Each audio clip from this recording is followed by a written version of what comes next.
Ils sont 20 jeunes étudiants de l'université Kofi Annan, les meilleurs en sociologie et en droit, choisis par le Comité international pour l'aide d'urgence et le développement. Ils feront désormais partie des moniteurs évoluant sur le terrain de la protection contre les violences faites au genre.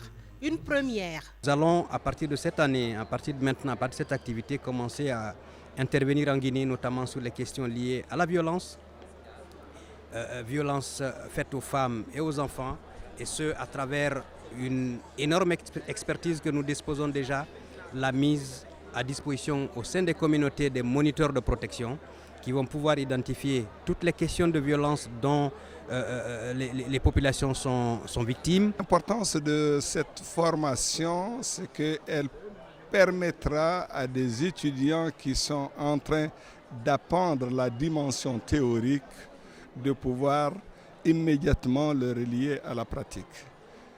Et ça les prépare à la compétence professionnelle. La problématique des violences faites aux femmes et aux enfants constitue encore un défi majeur dans notre pays. Selon les dernières statistiques, 24,4% de femmes sont victimes de viols et 16,1% de harcèlement sexuel. Quant aux mutilations génitales féminines, elles inquiètent. Plus de 97% de filles sont touchées, ce qui place notre pays au 2e rang mondial. Pour organiser un tel atelier d'initiation des jeunes pour œuvrer dans le sens de la protection et de la promotion des droits des femmes et des enfants est une très bonne chose parce que les jeunes aussi constituent une partie importante de notre nation et surtout que c'est une institution qui vient d'arriver et qui est internationale. Désormais, la représentation du Comité international pour l'aide d'urgence et le développement en Afrique de l'Ouest est basée à Conakry.